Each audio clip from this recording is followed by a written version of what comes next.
Sometimes you just need a good old-fashioned action flick to plop down in front of and enjoy. The Netflix original film Earth and Blood promises that from the trailer, but does it deliver?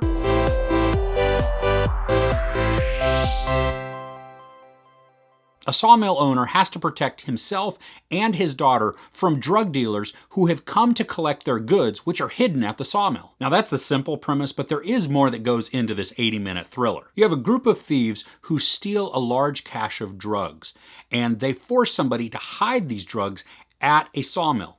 Now when the drug dealers find out where the drugs are being kept, they head to the sawmill to, well, collect their stuff because, hey, that's what they do for a living. The sawmill owner, he's not involved until the drug dealers show up to collect, and then it puts himself and his daughter in danger. This French film is beautiful to look at. It has awesome cinematography with sweeping landscapes that include just fog-covered mountains and forests, and you get to see just how large the land is and makes you feel small, or at least puts you in your place in relation to how big things are and how big the world is. But then it also gets you up close and it's personal. And you get to see the nuances of people's facial expressions as they just emote. And so it really puts you into the action. It puts you into that place. And then they do a great job, because this is an action flick, they do a great job of that as well. They really put you in the middle of the action, make you feel the tension, make you feel that anxiety and the urgency of what's going on. And so it places you right in the center. For such a short film, there is a surprising amount of character investment that I found myself in. I mean, I really, really cared about some of the characters. That's because we get glimpses of their life and little bits of backstory and little bits of development over short periods of time, but through dialogue as well. Like, we don't get all these flashbacks. We don't get any flashbacks. We just get what's going on, and it helps to build certain characters. Now, some of them, they're completely lacking in anything. We don't know really who they are other than they did this, or what is their motivation to retrieve this. And that's all we really know. Like, most of them, I don't know their names. That's okay though.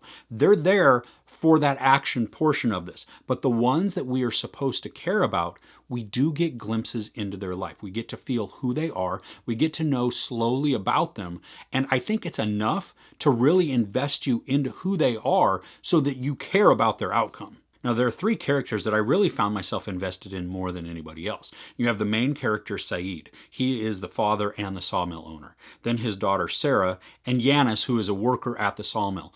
All three of them are entangled in this mess, and you just get to see the fight that goes on as they try and survive.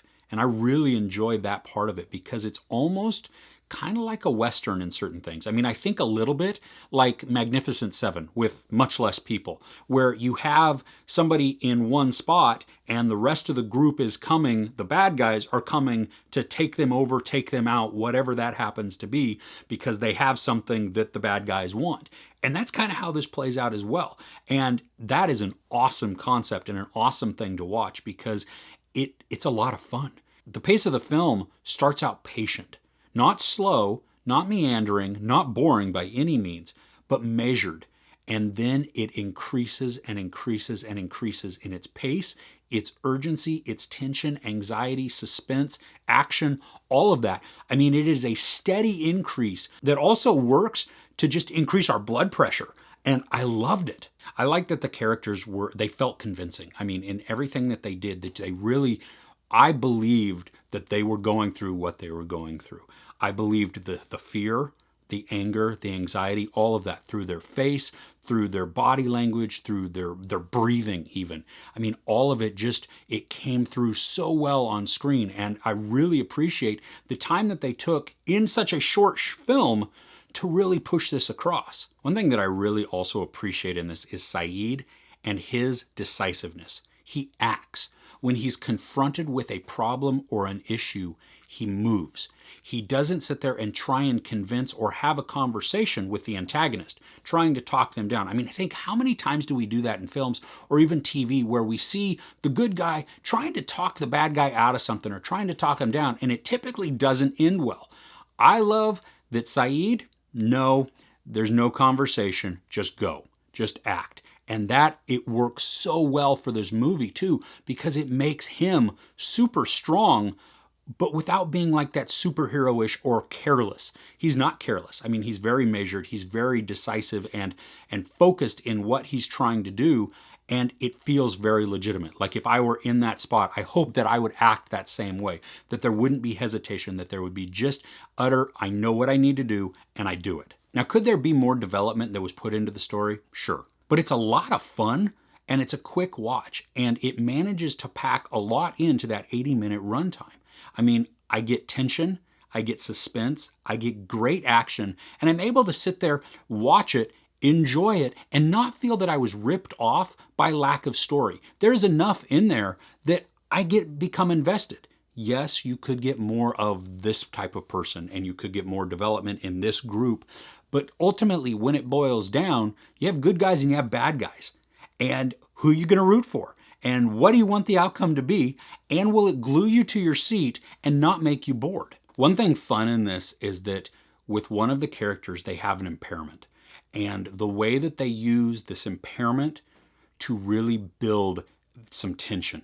There was one scene in particular that was so high stakes, and the impairment plays into that so much that I was truly on the edge of my seat. I was tense and gripping my, just white knuckling it because it was awesome. You don't know what the outcome is going to be. You hope what the outcome is going to be, but who knows? And I really enjoyed that they incorporated this in a really smart way, that it didn't feel cheap, and it wasn't a detriment to the character either. It was just a feature of this character that they had an impairment, and I liked it. And I liked how it built the character. I liked how it worked with the surrounding characters also, and how they all work together. If you're looking for something that's quick but satisfying, you might want to give this a try. There's no sex or nudity. There is a bunch of profanity, a lot of violence, and because this takes place at a sawmill, there is some unique violence that goes on. I'll just let your imagination play with that. It's probably less violent than what you're imagining,